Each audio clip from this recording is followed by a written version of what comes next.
هل الفن لازم يكون مفهوم؟ في مرة وقفتي قدام لوحة وحسيتي انك مش فاهمة، مش عارفة تحسي، وطلعتي من المكان وانتي حاسة ان المشكلة فيكي انتي. بس السؤال الحقيقي، هل الفن معمول عشان يتفهم؟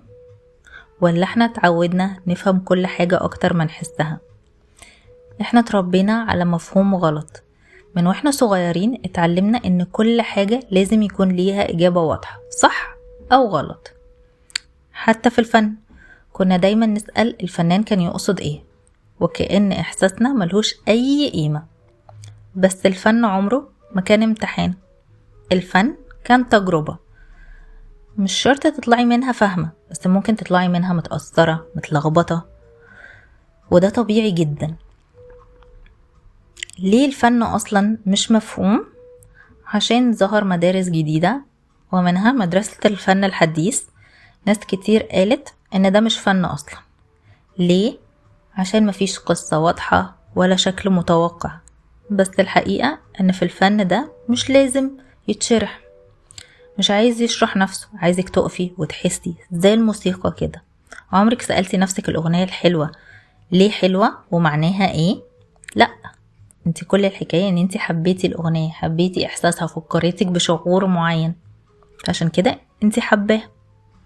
هديكي مثال، في لوحة لفنان اسمه فان جوخ اسمها ستاري نايت.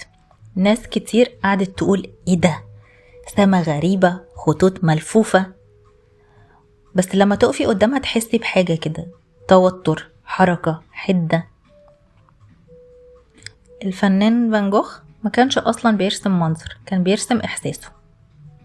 ولو انتي حسيتي بحاجة مختلفة ده مش غلط، ده معناها ان اللوحة فكرتك بحاجة او حسيتي فيها احساس مختلف.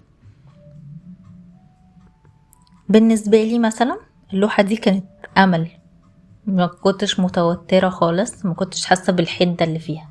انا كنت مرتاحة، كنت حاسة ان في مستقبل قدام، في امل، في شمس مشرقة، عشان وجود بس حركة الرياح. في حاجة مهمة بقى، انت دورك مهم جدا جدا في اللوحة، ودي فكرة قوية ومهمة جدا.